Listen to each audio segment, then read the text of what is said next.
नमस्कार दोस्तों, मैं 1942 में भारत छोड़ो आंदोलन की बात आपसे कर रहा हूँ। पर ये बात करते हुए मेरे मन में एक सवाल है। अगर हमने कहा था कि अंग्रेज़ों भारत छोड़ो, तो आज़ादी के इतने साल बाद मन में एक सवाल है, क्या वाकई में अंग्रेज़ों ने भारत छोड़ दिया, या जो पुरानी हुकूमत थी वो नई अमली जामा पहनकर अपनी ही भाषा के साथ, अपने ही नियम कानून के साथ हमारे बीच मौजूद है। हम जितने अंग्रेज़ों के समय अंग्रेज़ नहीं हुए थे, आज हम उससे ज़्यादा अंग्रेज़ हो गए हैं। आज पूरे देश में जिस तरह से अंग्रेज़ी का बोलबाला है, अंग्रेजियत का बोलबाला है, जिस तरह की ब्रिटिश हुकूमत का व्यवहार था, उस तरह का यदि हमारी हुकूमत का व्यवहार है, तो क्या वाकई में जो हमने नारा लगाया था 1942 में कि अंग्रेज़ों भारत छोड़ो, और 1947 में उनको भारत छोड़ना पड़ा था, तो वो स्थितियाँ क्या थी, हम उसकी बात करेंगे। थोड़ा इतिहास में जाएंगे और वर्तमान को भी खंगालेंगे कि जो ये मूवमेंट था, अंग्रेज़ों भारत छोड़ो जो आंदोलन था, क्विट इंडिया मूवमेंट था, वो मूवमेंट कैसा था, वो कहाँ तक गया और क्या वो आज़ादी में किस तरह से कन्वर्ट हुआ, हम उसकी थोड़ी पड़ताल करते हैं। आज़ादी का निर्णायक मोड़ था जब भारत ने कहा अब अंग्रेज के जाने का समय हो गया। 1942 का भारत, ये जो भारत था, वो भारत में जब किसी आंदोलन की आवाज़ सिर्फ कुछ नेताओं की आवाज़ नहीं रह गई थी, बल्कि पूरे देश की आवाज़ बन जाती थी। भारत के स्वतंत्रता संग्राम में एक ऐसा ही क्षण था 1942, एक ऐसा साल जब भारत ने अंग्रेज़ों को सिर्फ आज़ादी की उनसे मांग नहीं की, बल्कि साफ शब्दों में कह दिया था कि अब अंग्रेज़ों को भारत छोड़ने का समय आ गया है। और महात्मा गांधी ने देश को दिया करो या मरो का मंत्र। लेकिन सवाल है, आखिर 1942 में ऐसी कौन सी परिस्थितियां बनी कि भारत छोड़ो आंदोलन की जरूरत पड़ी। कहानी शुरू होती है द्वितीय विश्व युद्ध से। 1939 में जब दुनिया युद्ध की आग में झुलस रही थी, ब्रिटिश सरकार ने भारत के नेताओं से व्यापक राजनीतिक सहमति के लिए बिना भारत को की सहमति के युद्ध में शामिल कर लिया। भारतीय नेताओं का सवाल सीधा था, जिस देश को अभी राजनीतिक आज़ादी नहीं मिली है, उसमें लोकतंत्र और स्वतंत्रता की रक्षा के लिए युद्ध में सहयोग कैसे मांगा जा सकता है। इसी बीच एशिया में जापान तेजी से आगे बढ़ रहा था और ब्रिटिश साम्राज्य की सुरक्षा पे खतरा बढ़ रहा था। ब्रिटिश सरकार ने भारतीय नेताओं को साथ लेने की कोशिश की, लेकिन इसके लिए 1942 में सर स्टेफर्ड जो हैं क्रिप्स, वो भारत आते हैं वो, और क्रिस जो है वो अपने प्रस्ताव देते हैं और वो चाहते हैं कि लोग उनको आश्वासन दें, लेकिन तत्काल सत्ता का हस्तांतरण का सवाल उस समय टाल दिया गया। कांग्रेस इससे संतुष्ट नहीं थी। महात्मा गांधी और कांग्रेस नेतृत्व को लगा कि ब्रिटिश सरकार अभी भी वास्तविक सत्ता अपने हाथ में रखना चाहती। क्रिप्स मिशन की विफलता के बाद यह विश्वास और मजबूत हुआ कि अंग्रेजों से आज़ादी मांगने का समय यह नहीं है, अब निर्णायक जो दबाव बनाने का समय है। और इसके लिए 14 जुलाई 1942 को वर्धा में कांग्रेस कार्य समिति ने ब्रिटिश शासन की समाप्ति की मांग को आगे बढ़ाया। उसके बाद मुंबई में अखिल भारतीय कांग्रेस समिति की बैठक हुई और आया 8 अगस्त 1942। गोवालिया टैंक मैदान, आज जिसे अगस्त क्रांति मैदान भी कहा जाता है, हजारों लोग मौजूद थे। महात्मा गांधी ने अंग्रेजी शासन के खिलाफ निर्णायक संघर्ष का आह्वान किया और देश के सामने रखा वह मंत्र जिसे इतिहास ने हमेशा के लिए याद कर लिया, करो या मरो, डू और डाई। यह सिर्फ एक नारा नहीं था, यह उस समय की भारतीय मानसिकता का प्रतीक बन गया। संदेश साफ था, आज़ादी अब भविष्य का सपना नहीं, आज़ादी अब तत्काल लक्ष्य है। लेकिन अंग्रेज सरकार ने भी इस मामले में देर नहीं की। अगले ही दिन 9 अगस्त की सुबह महात्मा गांधी को गिरफ्तार कर लिया, जवाहरलाल नेहरू को गिरफ्तार कर लिया, सरदार पटेल को गिरफ्तार कर लिया, मौलाना अब्दुल कलाम को गिरफ्तार कर लिया। कांग्रेस के लगभग पूरे शीर्ष नेताओं को जेल में डाल दिया गया।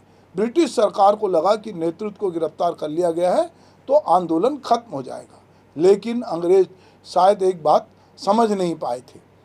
जब आंदोलन नेताओं के हाथ से निकलकर जनता के हाथ में अब जा चुका था और नेताओं की गिरफ्तारी के बाद देश के अलग अलग हिस्सों में जो युवा सामने आए, विद्यार्थी सामने आए, किसान सामने आए, श्रमिक सामने आए, महिलाएं सामने आई। स्थानीय नेतृत्व ने आंदोलन को आगे बढ़ाया। कहीं हड़ताल हुई, कहीं प्रदर्शन हुए, कहीं सरकारी कार्यालयों के सामने विरोध हुआ, कहीं संचार व्यवस्था को बाधित करने की कोशिश हुई और कई जगह आंदोलन ने जब उग्र रूप ले लिया, इसलिए भारत छोड़ो आंदोलन केवल एक तरह का आंदोलन उसको समझना सही नहीं होगा। कहीं वो अहिंसक सत्याग्रह था तो कहीं वो जन प्रदर्शन था, कहीं भूमिगत गतिविधियां थी और कहीं औपनिवेशिक प्रशासन के खिलाफ सीधा प्रतिरोध था। यानी 1942 का भारत एक साथ कई मोर्चे पे अंग्रेजी शासन से चुनौती दे रहा था और इस दौर में कई चेहरे सामने आए जिन्होंने इतिहास में अपनी जगह बनाई। अरुणा आसफ अली 9 अगस्त 1942 को जब कांग्रेस के बड़े नेता गिरफ्तार हो चुके थे तो उन्होंने गोवालिया टैंक मैदान, जिसको हम अगस्त क्रांति मैदान कहते हैं, वहाँ पे तिरंगा फहराया। यह दृश्य उस समय के लिए सिर्फ एक प्रतीकात्मक घटना नहीं थी, यह संदेश था नेताओं को गिरफ्तार किया जा सकता है लेकिन आज़ादी की जो आवाज़ है उसको गिरफ्तार नहीं किया जा सकता। फिर आती है उषा मेहता। भूमिगत कांग्रेस रेडियो के जरिए उन्होंने ब्रिटिश सेंसरशिप को चुनौती दी। जब सरकारी तंत्र खबरों को नियंत्रित कर रहा था तब एक गुप्त रेडियो लोगों तक आंदोलन की खबरें और संदेश पहुंचा रहा था। यानी 1942 की लड़ाई कि सिर्फ सड़कों तक नहीं लड़ी जा रही थी, यह सूचना और संचार मोर्चे पर भी लड़ी जा रही थी। जयप्रकाश नारायण, राम मनोहर लोहिया जैसे समाजवादी नेताओं ने भी भूमिगत गतिविधियों के जरिए आंदोलन को आगे बढ़ाने में महत्वपूर्ण भूमिका निभाई। कुछ क्षेत्रों में तो अंग्रेज प्रशासन की पकड़ इतनी कमज़ोर हुई कि समानांतर सरकारें भी जो है वो सामने आने लगी। बलिया, सतारा, तामलुक और मिदनापुर जैसे क्षेत्रों में स्थानीय स्तर पर वैकल्पिक प्रशासन की कोशिशें हुई। इनकी प्रवृत्ति और अवधि अलग अलग थी लेकिन संदेश बड़ा था। भारतीय जनता अब सिर्फ अंग्रेजों का विरोध नहीं कर रही थी, वह कल्पना भी यह कर रही थी कि अंग्रेजी शासन के स्थान पर अब जो है हमारा अपना शासन होगा। लेकिन अंग्रेज सरकार ने आंदोलन को कुचलने के लिए भारी दमन किया, लाठियां भांजी, गिरफ्तारियां हुई, सभाओं का पर प्रतिबंध लगाए, प्रेस पर नियंत्रण किया, हजारों लोग जेल गए, अनेक लोग मारे गए और घायल हुए। महात्मा गांधी को आगा खां पैलेस में रखा गया, दूसरे नेताओं को भी अलग अलग जेलों में रख दिया गया। अंग्रेजी सरकार ने अपनी पूरी ताकत झोंक दी लेकिन एक चीज़ का वो ख़त्म नहीं कर पाई, आज़ादी की इच्छा, आज़ादी का जज्बा।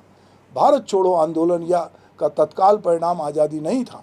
1942 का आंदोलन ब्रिटिश सरकार के दमन के खिलाफ तो वो नियंत्रित कर लिया गया लेकिन इतिहास महज केवल तत्काल परिणाम से तय नहीं होता। कई बार किसी आंदोलन की सबसे बड़ी जीत यह होती है कि वह सत्ता को यह एहसास करा दे कि अब पुरानी व्यवस्था ज़्यादा समय तक नहीं चलेगी। तो हमारे देश में जो उस तरह के गीत गूंज रहे थे कि कदम कदम बढ़ाए जा, खुशी के गीत गाए जा, ये ज़िंदगी है देश की, तू देश पर लुटाए जा, या सरफरोशी की तमन्ना अब हमारे दिल में है, देखना है जोर कितना बाजुए कातिल में है। तो दरअसल देश में स्थितियां बदलने लगी। द्वितीय विश्व युद्ध ने ब्रिटेन की आर्थिक और जो सामरिक शक्ति को कमज़ोर कर दिया। भारत में स्वतंत्रता के नाम पर जो है मजबूती से लोग खड़े हुए। 1942 में जनसभाएं हुई और वो उन्होंने निर्णायक बनाया। युद्ध के बाद ब्रिटेन के लिए भारत पे पहले की तरह औपनिवेशिक शासन को बनाए रखना लगातार मुश्किल हो रहा था। लेकिन यहाँ एक बात समझना जरूरी है कि भारत की आज़ादी का श्रेय सिर्फ भारत छोड़ो आंदोलन को देना, इतिहास को एक अलग तरह से बात करना। आज़ादी कई दशकों के संघर्ष का परिणाम है। गांधी का सत्याग्रह से लेकर क्रांतिकारी आंदोलन तक, किसान मजदूर आंदोलन से लेकर सैनिक असंतोष तक, राजनीतिक संघर्ष से लेकर अंतर्राष्ट्रीय परिस्थितियों तक और द्वितीय विश्व युद्ध के बाद कमज़ोर होते ब्रिटिश साम्राज्य तक, ये सब ने मिलकर 1947 की ज़मीन तैयार की। लेकिन इन सब के बाद 1942 की एक अपनी जगह है क्योंकि यह समय था जब शीर्ष नेतृत्व जेल में था लेकिन आंदोलन जारी था, बल्कि जनता ने आंदोलन की मसाल अपने हाथ में ले ली थी और यही भारत छोड़ो आंदोलन की सबसे बड़ी ताकत थी। तो ये हम जो आज याद कर रहे हैं, क्योंकि इसको एक समय हुआ है, तो 1942 में अंग्रेज़ों को ये साफ संदेश दिया था कि भारत अब शासन करने के लिए आपके तैयार नहीं है, खुद भारत अपना शासन करना चाहता है, भारत एक अलग भविष्य की शुरुआत करना चाहता है। तो इसलिए भारत छोड़ो आंदोलन को भारतीय संविधान संग्राम का निर्णायक मोड़ कहा जाता है, क्योंकि इस आंदोलन ने स्वतंत्रता की दिशा को बदल दिया और उसे वापस जो है एक ऐसा वापस लाना, मतलब अंग्रेज़ों के लिए संभव नहीं था। 5 साल बाद 15 अगस्त 1947 को उसी संघर्ष का परिणाम था आज़ाद भारत। इतिहास हमें यही सिखाता है कि आज़ादी कभी एक दिन में नहीं मिलती, उसके पीछे वर्षों का संघर्ष होता है, कुर्बानियाँ होती हैं, बहुत सारी आवाज़ें होती है, बहुत सारे लोग होते हैं, तब जाके एक आज़ाद भारत हम आज जो हैं वो भारत हमारे सामने है। भारत जो है वो एक भारत छोड़ो आंदोलन उसमें एक मील का पत्थर था और इस मील के पत्थर ने अंग्रेज़ों को देश से जाने के लिए मजबूर किया।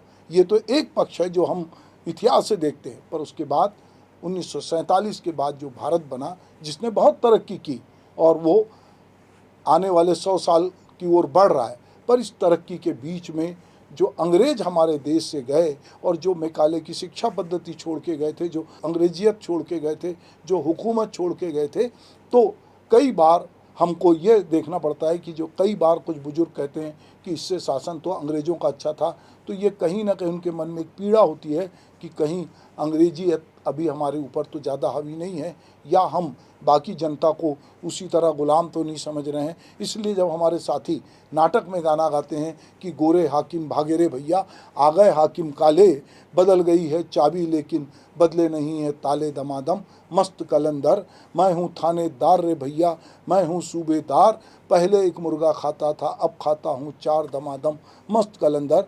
तो ये पीड़ा भी लोगों के बीच में है कि अंग्रेज तो चले गए हैं, पर क्या अंग्रेजियत गई? उनका जिस तरह की वो हुकूमत कर रहे थे, तो क्या नए नौकरशाह, नए नेता भी क्या उसी तरह की हुकूमत करना चाहते हैं? ये सवाल जनता के बीच है, पर जनता धीरे धीरे एक से एक आंदोलन के जरिए आगे बढ़ रही है। इस बीच में हमारे देश में जो हमने आज़ादी हासिल की थी, अभिव्यक्ति की स्वतंत्रता हासिल की थी, उस पर भी रोक की कोशिश हुई और एक 1975 में हमारी आज़ादी को, अभिव्यक्ति की आज़ादी को आपातकाल के जरिए छीनने की भी कोशिश हुई। उसका भी जनता ने मुंहतोड़ जवाब दिया और जनता लगातार जागरूक है। तो यदि नेता कहीं नेपथ्य में भी होंगे तो जनता अपने हाथ में बागडोर संभाल लेती है। और 1942 हमें यही बात सिखाता है कि यदि सारे नेता भी आप जेल में डाल दोगे तो जनता अपने हाथ में बागडोर ले लेगी। तो जो लोग भी सत्ता में होते हैं उनको समझना पड़ेगा कि माटी कहे कुम्हार से कि तू क्या रोंदे मोए, एक दिन ऐसा आएगा कि मैं रोंदूंगी तोए। नमस्कार।